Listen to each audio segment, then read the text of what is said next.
ভূত এক্সপ্রেস এর পক্ষ থেকে আমি মনির আলম আপনাদেরকে শুভেচ্ছা জানাচ্ছি। তো আপনাদের সম্মুখে আমার একটি বাস্তব ঘটনা আপনাদের সম্মুখে উপস্থাপন করব। হয়তো আপনারা আহ, এই গল্পটা শুনে আপনাদের হয়তো ভালো লাগতে পারে। তো আমার ছোট দাদা, আহ, ওনাকে আমরা ছোটবেলার ওনার কাছ থেকে আমরা অনেক গল্প শুনেছি। আমাদেরকে বিভিন্নভাবে বিভিন্ন প্রকার গল্প উনি শুনিয়েছেন। কখনো রাজার গল্প, কখনো কোনো জমিদারের গল্প, কখনো কোনো রানীর গল্প, কখনো ভূতের গল্প, কখনো পরীর গল্প, জিনের গল্প, বিভিন্ন প্রকার গল্প আমাদেরকে শুনিয়েছেন। তো ওনার গল্প শুনে আমরা শিহরিত হতাম, খুব ভয় পেতাম। যেন যে যে সম্পর্কে উনি গল্পটা বলতো, ভূতের গল্প বললে মনে হতো যে ভূত এসে আমাদের ধরে নিয়ে যাচ্ছে। জিনের গল্প করলে জিন যেন আমাদের চারপাশ থেকে জিনের চক্র তৈরি হচ্ছে, মানে জিন আমাদেরকে ধরছে। রাত্রে ঘুমাতে গেলে সেই রকম জিনের উনি যেভাবে বলতো, জিনেরা যেভাবে আওয়াজ করতো, কথা বলতো, রাত্রে ঘুমাতে গেলে স্বপ্নে ওই রকম দেখতাম, খুব ভয় পেতাম। তো দাদার কাছে যখন ভূতের গল্প শুনতাম, যেন ভূত একেবারে আমাদের কাছেই চলে আসতো। এমন ভাবে উনি বলতো, এমন ভাবে ভঙ্গিমা, এমন কথা এবং ভাবে বলতো, যেন আমরা শিহরিত হতাম, ভয় পেতাম, দাদাকে জড়িয়ে ধরতাম, বলতাম আর বলো না। কিন্তু তারপরেও মনে মনে বলতাম, না দাদা বলো, ভালো লাগছে, ভয় লাগলেও ভালো লাগছে। এভাবে উনি আমাদেরকে গল্প শোনাতো। তো একদিনের গল্প উনি বলছে, গল্পটা অনেকটা ওনার নিজের বাস্তবতার সাথে মেলানো।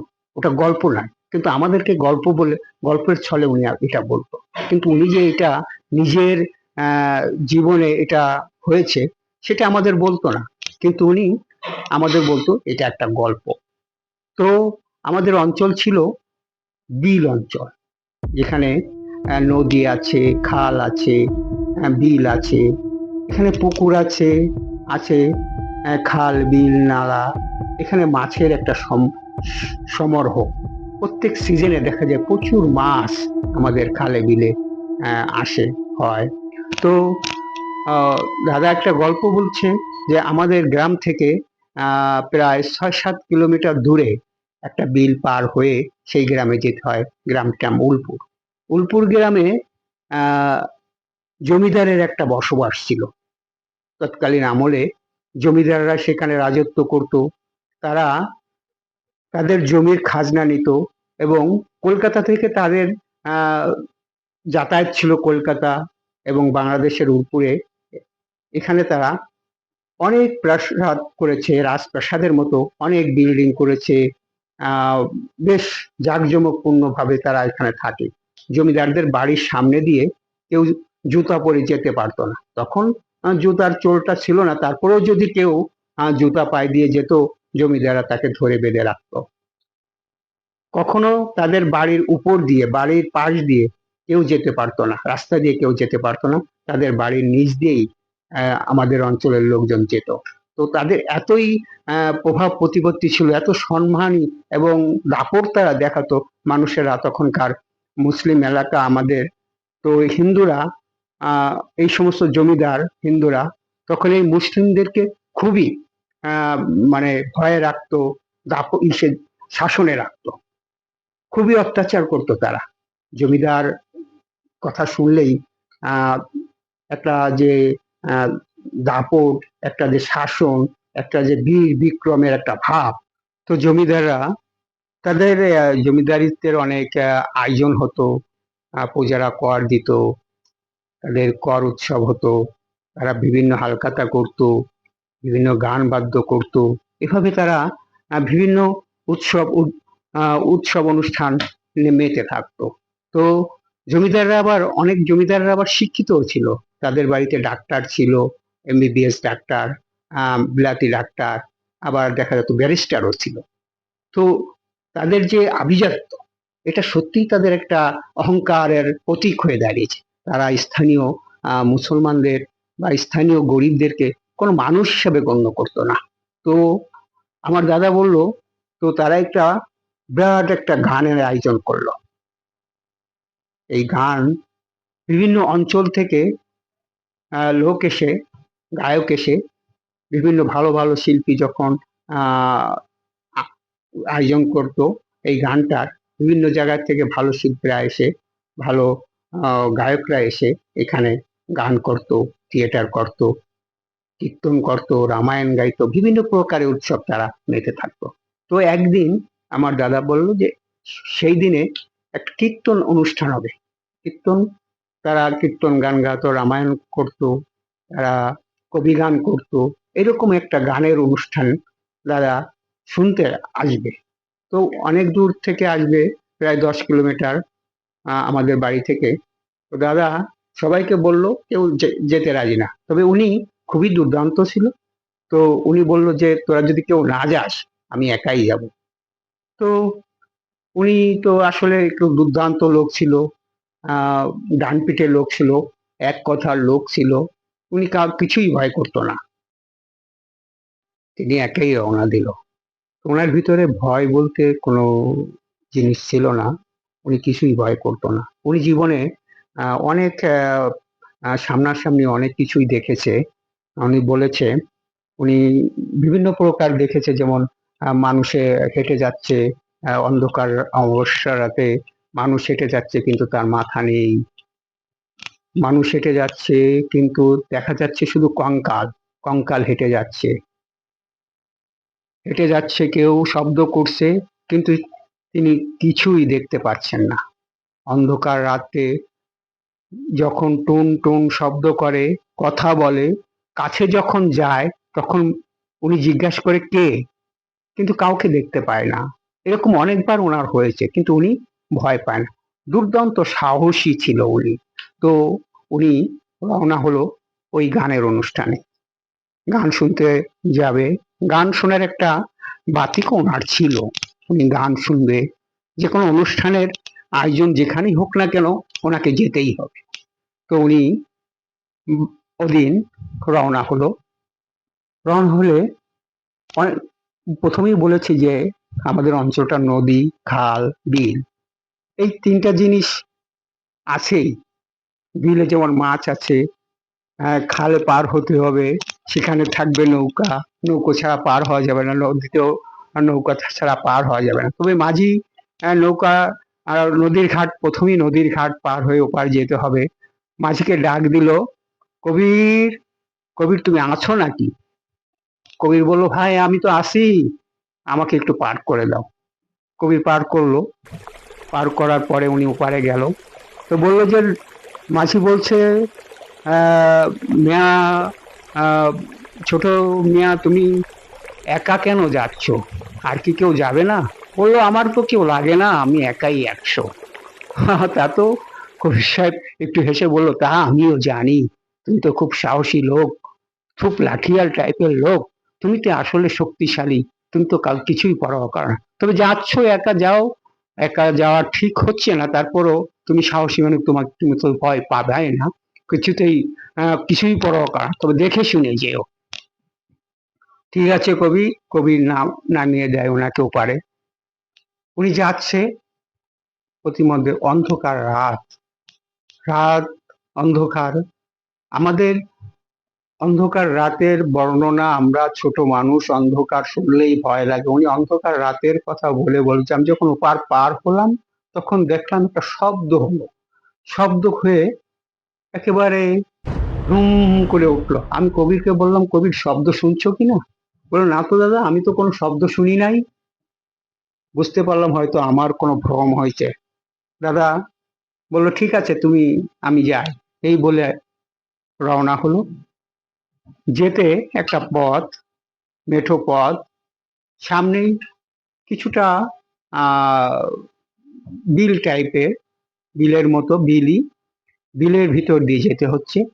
তো বিলের মাটিটা একটু কাদামাক্ত অবস্থা, দেখা যাচ্ছে কোথাও পানি জমে আছে, কোথাও আবার আহ শুকনা, আবার কোথাও পুকুরের মতো, যেখানে আমাদের দেশে বলা হয়। তো ওই কাদামাটি পথে উনি হাঁটছে, ওনার পাটা পুরোটা মাটিতে যাচ্ছে না, মাটিতে ডেবে যাচ্ছে না, উনি হাঁটতে পারছেন, কিন্তু ওনার সামনে উনি দেখছে অন্ধকারে কে যেন একটু মোটা পা, একেবারে হাতির পার মতো, হাতি না, আবার মানুষের পার মতো মনে হচ্ছে, কালো হাতির পার মতো ওনার সামনে দিয়ে হেঁটে যাচ্ছে।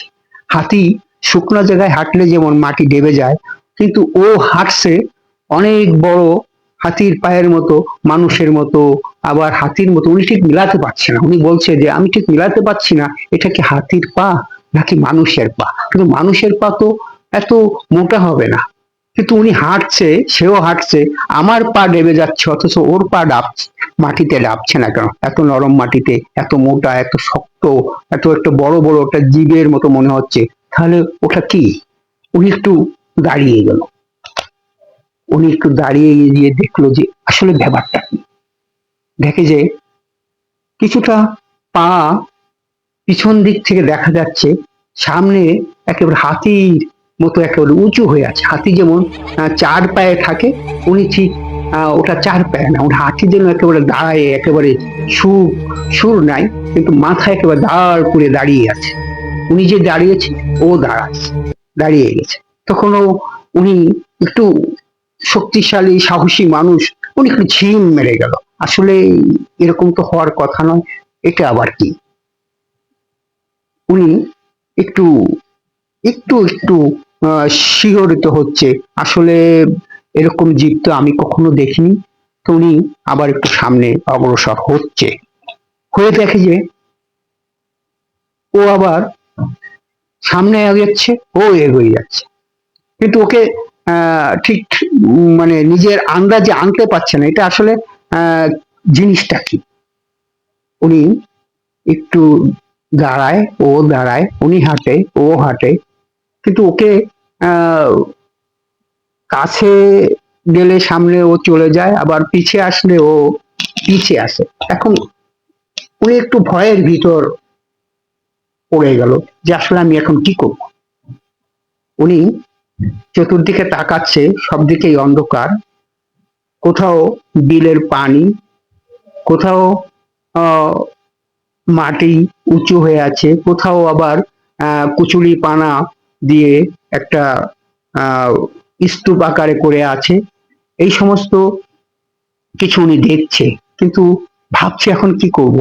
সামনে এগোতে দেখে যে একটু পানি, পানির ভিতর দেখে যে অনেকগুলো মাছ, মাছের টিক টিক টিক টিক মাছের মতো একেবারে টুক টুক টুক টুক করে মাছে, যেমন উড়ুস কাটা মাছে যেমন বুড় বুড় বুড় বুড় করতেছে। উনি তো ভাবছে আসলে উনি মাছ ধরা, মাছ তো বিল অঞ্চলে থাকেই, উনি ভাবছে মাছটা তো আসলে মাছই।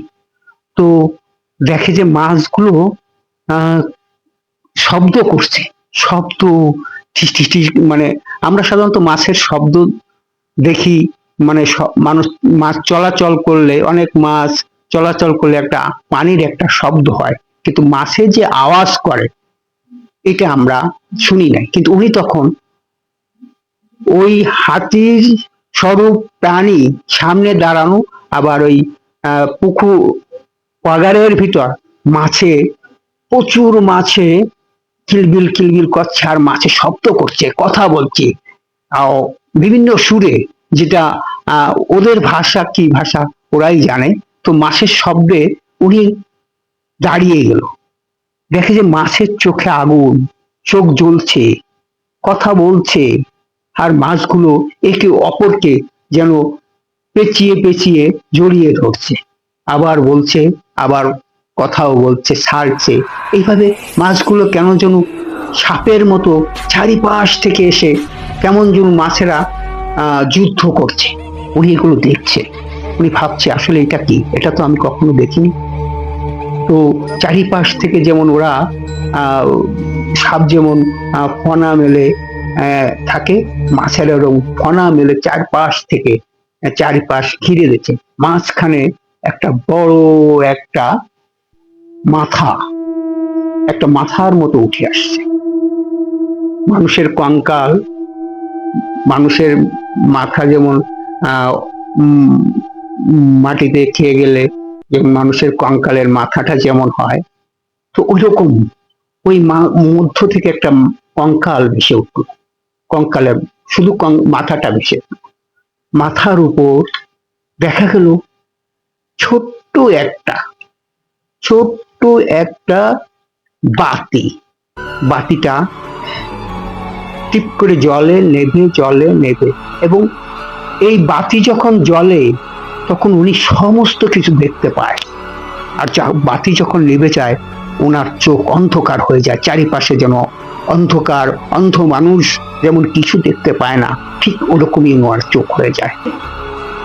তো যখন বাতিটা জ্বলে উনি দেখতে পায় মাছগুলো কিলবিল কিলবিল করছে, তাদের চোখে আলো, মুখে কথা, এবং সবই যেন ওই কঙ্কালটার মাথার উপর দিয়ে তারা এপিট ওপিট হয়ে যাচ্ছে।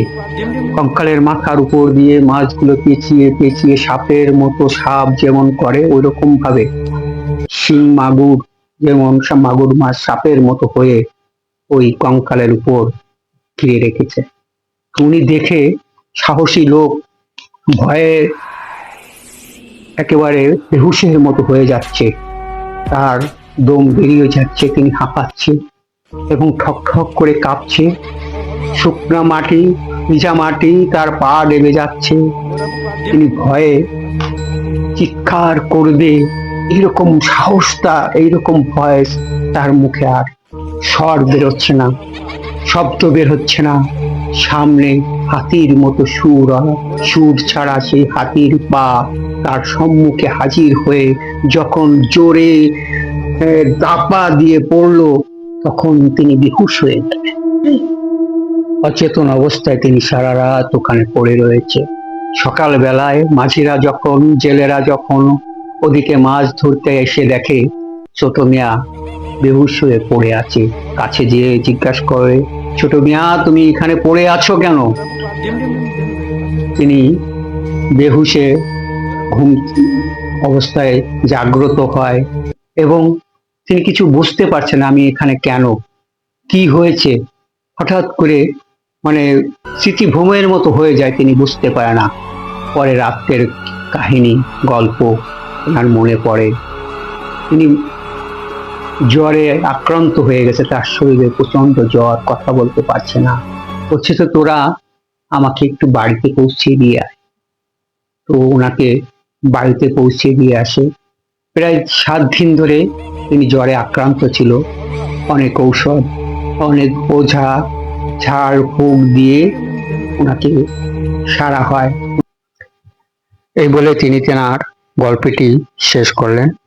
তো দর্শক, আপনাদের যদি গল্পটি ভালো লেগে থাকে আমার কমেন্ট বক্সে জানাবেন। আর আপনাদের কাছে যদি কোনো ভালো গল্প বা কোনো ভালো আইডিয়া থাকে এটা আমার মেল আইডিতে পাঠাবেন, moniralam371@gmail.com এই ইমেলে পাঠাবেন। তো সকলকে শুভেচ্ছা জানিয়ে আজ এখানেই বিদায় নিলাম। সবাই ভালো থাকবেন, সুস্থ থাকবেন, সকলকেই আবারও শুভেচ্ছা জানাচ্ছি।